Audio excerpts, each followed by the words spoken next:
You may remember her face from hit TV shows like The Shield and ER, or recognize her voice from Avatar. But before CCH Pounder made her mark on Hollywood, she lived on a sugar plantation right here in the Caribbean, more specifically in Guyana. 18 Degrees North reporter Anita Bennett recently sat down with a 4-time Emmy-nominated actress to talk about her journey. Let's head now to 34 degrees north and 118 degrees west to the historic Biltmore Hotel in downtown Los Angeles.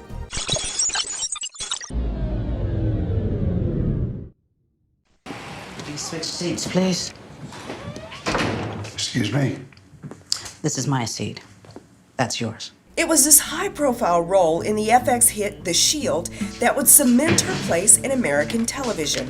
CCH Pounder may not have the name recognition she deserves, but there's no denying that face and the tough-talking, strong-minded characters she's mastered. I'm Captain Wims.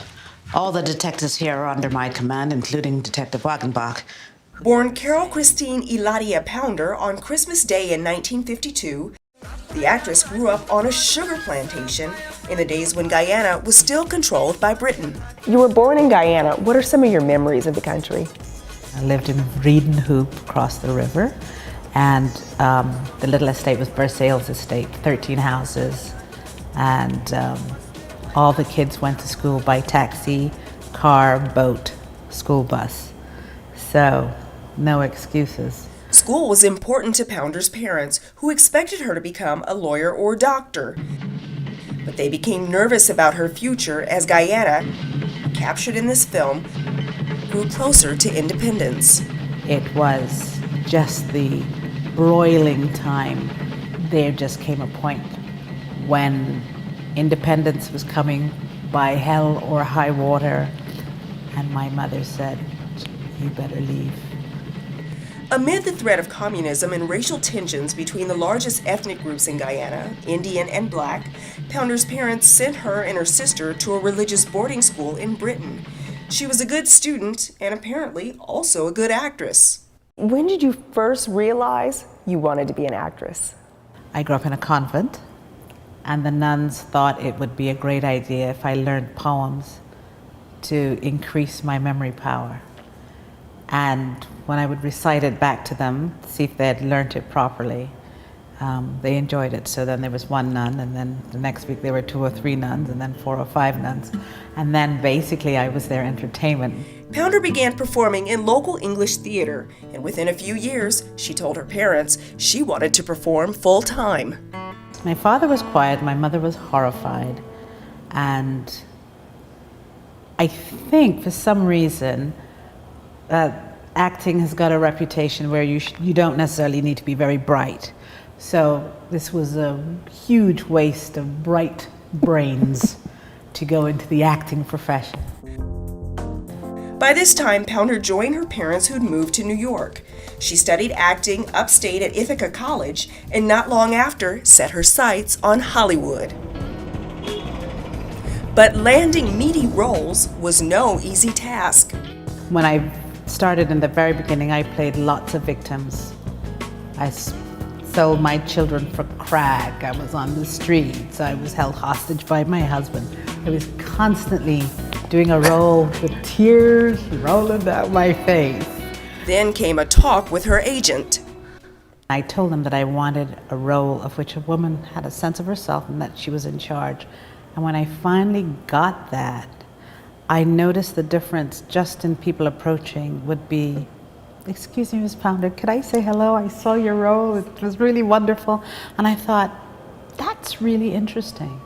And the more I did it, the more I confirmed that whether you want to be an activist or not, for this skin color in this country, activism is kind of a necessary part of your film and television life. Dr. Benton, I see you have a thyrectomy scheduled. Would you mind if I gave it to Dr. Levin? Pounder kept getting cast in no-nonsense roles, appearing as a doctor on ER and Detective Claudette Wims on the gritty crime drama The Shield, both of which earned her Emmy nominations. Now let's talk about The Shield. What was your experience on that show? The Shield gave me the opportunity to weave a real human person in, and with flaws and weaknesses that you don't get to see in a film. This year, Pounder will star in NCIS New Orleans, and she'll begin voiceover work for the character Moat in the Avatar sequel. Why did you come to us? Came to learn. When she's not acting, Pounder spends her time with her Senegalese husband, Boubacar Kone, who she married after just 17 days of knowing him.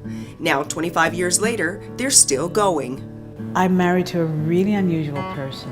I don't recommend a 17-day kind of met you, saw you, let's get married, and it doesn't happen very often. But I'm a woman of strong decisions, and it seems to have worked in all areas of my life. She also gives back to Guyana. I do support the Guyanese Nurses Association, which has a chapter here. But in terms of going and having talks or anything, I've never been invited, and I think those are the things that you would have to be invited to do. And if she were invited, it appears Carol Christine Hilaria Pounder would have a lot to say. Time to go hood, sister. If there's a little girl in the Caribbean who's watching this right now and she wants to come to Hollywood, what advice would you give her? Be the biggest fish you can where you are. Get as big as you possibly can. Stand on your own legs. Know who you are. Then come.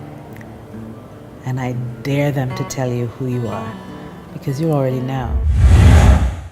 The preceding segment was filmed on location at the Millennium Biltmore Hotel of downtown Los Angeles.